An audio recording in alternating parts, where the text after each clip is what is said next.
பிஸ்மில்லாஹிர் ரஹ்மானிர் ரஹீம். வமா அன்ஃபக்தும் மின் நஃபகத்தின், எதை நீங்கள் செலவு செய்கிறீர்களோ, அதாவது தர்மம் கொடுக்கிறீர்களோ, அல்லது அவ் நதர்த்தும் மின் நதுரின், நீங்கள் எதை நேர்ச்சை செய்கின்றீர்களோ, ஃபஇன்னல்லாஹ யஅலமு, நிச்சயமாக அல்லாஹ் அதை அறிந்தவனாக இருக்கிறான். வமா லித்தாலிமீன மின் அன்சார், அநியாயக்காரர்களுக்கு உதவி செய்யக்கூடியவர்கள் எவரும் இல்லை.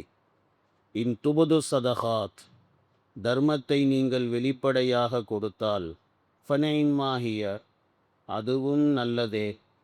வயின் துஃபூஹா, அதை நீங்கள் மறைத்து, வதூதூஹல் ஃபுகரா, ஏழைகளுக்கு நீங்கள் கொடுப்பீர்களே ஆனால், ஃபஹுவ ஹைருல்லக்கும், அது உங்களுக்கு நல்லதாக இருக்கும்.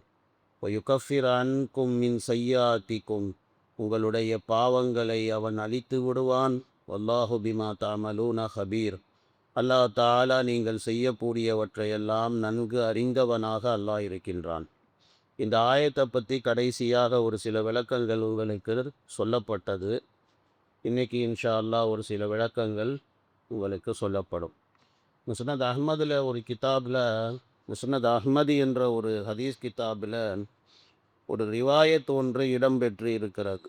அல்லாஹ் தஆலா பூமியை உருவாக்கிய பொழுது பூமி இருக்கின்றதே அசைந்து கொண்டிருந்தது, ஆடிக்கொண்டு இருந்தது. அப்பொழுது பூமியை ஆடாமல் ஆக்குவதற்காக வேண்டி, பூமி சுத்தலாம் ஆனால் ஆடக்கூடாது, ஆடாமல் இருக்கிறதுக்காக வேண்டி அல்லாஹ் ரப்பல் ஆலமீன் இருக்கிறானே, மலைகளை அல்லாஹ் உருவாக்கினான். இது குரான்லையும் அல்லாஹ் சொல்லியிருக்கிறான். வல் ஜிபாலா அவுத்தாதா, மலைகளை முளை காம்புகளாக ஆக்கினோம் அப்படின்னு அல்லாஹ் தஆலா பேசுவான். அப்போ அல்லாஹ் மலைகளை உருவாக்கினான். மலைகளை உருவாக்கி அல்லாஹ் பூமியில் நட்டு வைத்தவுடன் பூமியினுடைய ஆட்டமெல்லாம் நின்று போயிருச்சு. இதை பார்த்துட்டு மலக்குகள் இருக்கிறார்களே ரொம்ப ஆச்சரியப்பட்டு போனாங்க. மலக்குகள் என்ன கேட்டாங்க அப்படின்னா, அல்லாவே உன்னுடைய படைப்பில் இந்த மலையை விட உறுதியான படைப்பு வேற ஏதாவது இருக்கிறதா அப்படின்னு கேட்கும்போது அல்லாஹ் கூறினான், இரும்பு இருக்கிறது இருக்கிறது அப்படின்னு அல்லாஹ் சொன்னான். இரும்பு இருக்கிறது அப்படின்னு அல்லாஹ் தஆலா கூறினான். இரும்பு இருக்கிறதே மலைகளையே உடைத்து விடும். மலைகளை விட இரும்பு உறுதியான படைப்பாக அல்லாஹ் இருக்குது அப்படின்னு அல்லாஹ் சொல். இப்போ மலக்குகள் மறுபடியும் அல்லாஹ் தஆலா இடத்துல கேட்டாங்க, அல்லாவே இரும்பை விட உறுதியான படைப்பு இருக்கிறதா அப்படின்னு கேட்கும்போது அல்லாஹ் தஆலா கூறினான், இரும்பை விட உறுதியான படைப்புனா நெருப்பு இருக்கிறது அப்படின்னு அல்லாஹ் சொல்.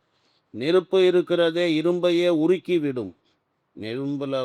நெருப்பில் வந்து எவ்வளோவுக்கு எவ்வளோ ப்ரெஷரை அதிகமாக கொடுக்குறோமோ இரும்பு அப்படியே உருக்கி ஊற்ற வச்சிரும், அப்படியே உருகிரும் நெருப்பு.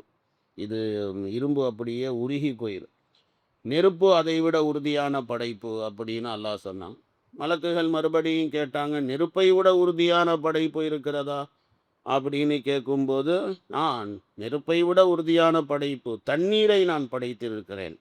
தண்ணீர் இருக்கிறதே நெருப்பையே அணைத்து விடும். தண்ணியை தூக்கி ஊற்றுனா நெருப்பும் அணைஞ்சு போயிடும். தண்ணீரை விட உறுதியான படைப்பு இபன ஆதம், ஆதமுடைய மக்கள். ஆதமுடைய மக்கள் மனித படைப்பு இருக்கிறதே, அவர்கள் அதை விட உறுதியானவர்கள். இவங்க பார்த்தீங்கன்னா தர்மத்தை மறைத்து கொடுக்கிறார்கள். தேவை உள்ளவர்களுக்கு கம்மியாக செல்வம் இருந்த போதிலும் தேவையை அறிந்து தேவை உள்ளவர்களுக்கு யாருக்கும் தெரியாமல் மறைத்து தர்மம் செய்கிறார்கள் அப்படின்னு இப்படி நாயகம் அவர்கள் கூறிட்டு, இப்படி அல்லாஹ் தாலா கூறினான் அப்படின்னு ரசூல்லா சொல்லிட்டு இந்த ஆயத்தை தான் ஓதி காட்டினான். இம் துபுது சதகாத் ஃபனின் மாஹியா வயின் துஃபூஹா வ தூதூஹல் ஃபுகரா ஃபஹுவ ஹைருல்லக்கும். இந்த ஆயத்தை தான் ஓதி காட்டினான்.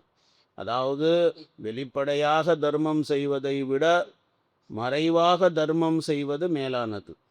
வயின் துஃபூஹா வ தூதூஹல் ஃபுகரா, தர்மத்தை மறைத்து ஏழைகளுக்கு கொடுத்தால் ஃபஹுவ ஹைருல்லக்கும், அது உங்களுக்கு நல்லதாக இருக்கும் அப்படின்னு இந்த ஆயத்தை கண்மணி நாயகம் ஸல்லல்லாஹு அலைஹி வஸல்லம் அவர்கள் ஓதி காட்டினார்கள். ஒரு ஹதீஸ் ஷரீஃபில் இருக்கின்றது, அதாவது மறைமுகமாக தர்மம் செய்வது, அல்லாஹ் தாலாவினுடைய கோபத்தை அது அணைத்து விடும் அப்படி சொல்லப்பட்டு இருக்கிறது. இது மாதிரி மறைமுகமாக தர்மம் செய்வதை பற்றி நிறைய ரிவாயத்துக்கள், நிறைய அறிவிப்புகள் ஹதீஸ் ஷரீஃபில் இது மாதிரி சொல்லப்பட்டு இருக்கிறது.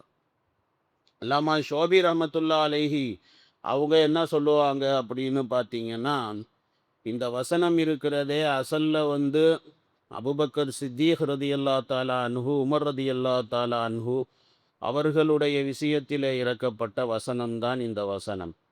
பெருமானார் ஸல்லல்லாஹு அலைஹி வஸல்லம் அவர்கள் ஜிஹாதுக்காக வேண்டி நபி அவர்கள் வசூல் செய்யும்போது யார் யாருக்கு எவ்வளோ முடியுமோ கொண்டு வந்து கொடுங்கப்பா அப்படின்னு சொன்னப்போ ஹதரத் உமர் ரலியல்லாஹு தஆலா அன்ஹு அவர்கள் பாதியை கொண்டு வந்து ரசூலுல்லா இடத்துல கொடுத்துட்டான். உங்கள் குடும்பத்தார்களுக்கு எவ்வளோ கொடுத்துட்டு வந்தீங்க அப்படின்னு கேட்கும்போது இதே மாதிரி கொடுத்துட்டு வந்திருக்கேன் அப்படின்னு சொன்னான். பாதி அங்கே இருக்கு, பாதி இங்கே கொண்டு வந்துட்டேன் அப்படின்னு சொன்னான். ஹஜ்ரத் அபூபக்கர் சித்தீக் ரலியல்லாஹு தஆலா அன்ஹு அவங்க வந்தான், மொத்தத்தையும் அள்ளிட்டு வந்துட்டாங்க, வீட்டில் இருக்கிறத எல்லாத்தையுமே தூக்கிட்டு வந்துட்டான். இப்போ நாயம் ஸல்லல்லாஹு அலைஹி வஸல்லம் கேட்குறாங்க அபூபக்கர் சித்தீக் ரலியல்லாஹு அன்ஹு அவங்களிடத்துல, உங்களுடைய குடும்பத்தார்களுக்காக வேண்டி நீங்கள் என்ன விட்டுட்டு வந்தீங்க அப்படின்னா, அல்லாவும் அல்லாஹ்வுடைய ரசூலினுடைய வாக்குறுதிகள் எங்களுக்கு போதுமானது. அல்லாஹ் और उसके रसूल के वादे हमें काफ़ी है. இவங்களுடைய வாக்குறுதி எங்களுக்கு போதுமானது, வேறு யாருடைய வாக்குறுதி இல்லை, இவங்க வாக்குறுதி எங்களுக்கு போதுமானது அப்படி சொன்னான் ஹஜ்ரத் அபூபக்கர் சித்தீக் ரலியல்லாஹு. உமர் ரலியல்லாஹு அன்ஹு அவங்க சொன்னாங்க, அபூபக்கரே உங்களுடைய நன்மையை எப்பயுமே எங்களால் முந்த முடியாது, எப்பயுமே நீங்கள் முன்னால் தான், எப்பயுமே நாங்கள் பின்னால் தான் அப்படி இந்த மாதிரி ஹஜ்ரத் உமர் ரலியல்லாஹு தஆலா அன்ஹு அவர்கள் கூறினார்கள். ஸோ இவங்களுடைய விஷயத்தில் இறக்கப்பட்ட வசனம் தான் இது அப்படின்னு அல்லாமா ஷோபி ரஹமத்துல்லா அலைஹி அவர்கள் இந்த மாதிரி கூறுகிறார்கள். இப்போ இந்த ஆயத்தை பற்றி பார்த்தீங்க அப்படின்னு சொன்னால், இது பொதுப்படையாக இந்த ஆயத்து இருக்குது. அதாவது நீங்கள் நஃபிலான தர்மம் கொடுத்தாலும் ஃபர்லான ஜகாத்தை கொடுத்தாலும் மறைமுகமாக கொடுங்க அப்படின்னு தான் இதற்கு கருத்து கொள்ள வேண்டும். ஏன்னா ஆயத்து பொதுப்படையாக இருக்குது, இதில் எதையும் குறிப்பாக சொல்லப்படலை. ஸோ அதனால் இந்த ஆயத்தை பார்க்கும்போது நஃபிலான தர்மமாக இருந்தாலும் நீங்கள் ஜக்காத்தே கொடுக்குறீங்க, ஜக்காத்தும் தர்மம் தானே. ஸோ அந்த ஜக்காத்தும் பார்த்தீங்க அப்படின்னு சொன்னால் அதுவும் மறைமுகமாக கொடுப்பது தான் மேலானது என்பதாக தெரியுது. ஃபஹுவ ஹைருல் லக்கும், அது உங்களுக்கு பெஸ்ட்டு அப்படிங்கிறது தெரியுது. ஆனால் ஹஜ்ரத் இப்னு அப்பாஸ் ரலியல்லாஹு தஆலா அன்ஹுமா அவங்க என்ன சொல்கிறாங்க, நஃபிலான தர்மத்தை நீங்கள் மறைமுகமாக கொடுங்க, 70 மடங்கு நன்மை அதிகமாக உங்களுக்கு கிடைக்கும். ஆனால் ஃபர்லான ஜக்காத்தை வெளிப்படையாக கொடுங்க அப்படி சொல்கிறாங்க. ஃபர்லான ஜக்காத்தை நீங்கள் வெளிப்படையாக கொடுத்தீங்கன்னா 25 மடங்கு நன்மை கிடைக்கும் அப்படின்னு இப்படி இப்னு அப்பாஸ் ரலியல்லாஹு தஆலா அன்ஹுமா அவங்க சொல்கிறாங்க. இது அவங்களுடைய ஒப்பீனியன். அவங்களுடைய நியத்து என்ன அப்படின்னு பார்த்தீங்க அப்படின்னு சொன்னால், ஜக்காத்து கொடுக்காத ஆளுக நிறையா பேர் இருக்காங்க. இப்போ ஜக்காத்து கொடுக்குறவங்கள பார்த்தாவது அவங்க ஜக்காத்து கொடுப்பாங்கல்ல, அதனால் வெளிப்படையாக கொடுக்க அவங்க சொல்கிறாங்க. ஆனால் தர்மத்தில் சிறந்த தர்மம் எது அப்படின்னு சொன்னால், மறைமுகமாக கொடுக்கப்படக்கூடிய தர்மம், அதுதான் தர்மத்தில் சிறந்த தர்மம் அப்படிங்கிறது அல்லாஹ் தாலா கூறுகிறான். ஃபஹுவ ஹைருல் லக்கும். யார் அந்த மாதிரி மறைமுகமாக தர்மம் கொடுக்குறாங்களோ வயுகஃபிர் அன்கும் மின் சய்யாத்திக்கும், மறைமுகமாக தர்மம் கொடுத்தீங்கன்னா உங்கள் பாவங்கள் மன்னிக்கப்படும், உங்களுடைய அந்தஸ்துகள் உயர்த்தப்படும், நன்மைகள் உங்களுக்கு கொடுக்கப்படும், உங்களுடைய குற்றங்களை அல்லாஹ் பிழை பொறுப்பான், அல்லாஹ் தாலா மன்னிப்பான். இது எல்லாம் மறைமுகமாக தர்மம் கொடுப்பதால் கிடைக்கக்கூடிய லாபங்கள். பிறகு அல்லாஹ் தாலா சொல்கிறான், வல்லாஹு பிமா தஅமலூன கபீர், அல்லாஹ் தாலா நீங்கள் செய்யக்கூடியவற்றை அல்லாஹ் நல்ல முறையில் அறிந்தவனாக இருக்கிறான், நன்கு அறிந்தவனாக இருக்கிறான் அப்படின்னு அல்லாஹ் இந்த வசனத்தை அல்லாஹ் ரப்புல் ஆலமீன் முடிக்கின்றான்.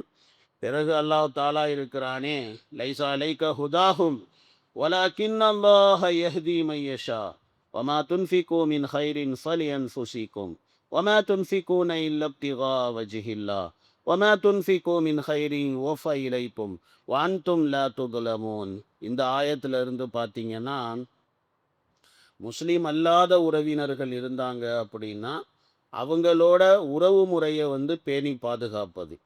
முஸ்லீம் அல்லாத உறவினர்களாக இருந்தாலும் அவர்களிடத்திலும் உறவு முறையை பேணி பாதுகாப்பது. அது சம்பந்தமாக அல்லாஹ் தாலா இதில் பேசுகிறான். அதை பற்றியும் கொஞ்சம் விளக்கங்கள் சொல்ல வேண்டியது இருக்குது. அது இன்ஷா அல்லாஹ் நாளைக்கு உங்களுக்கு சொல்லப்படும் இன்ஷா அல்லாஹ். சுப்ஹானல்லாஹி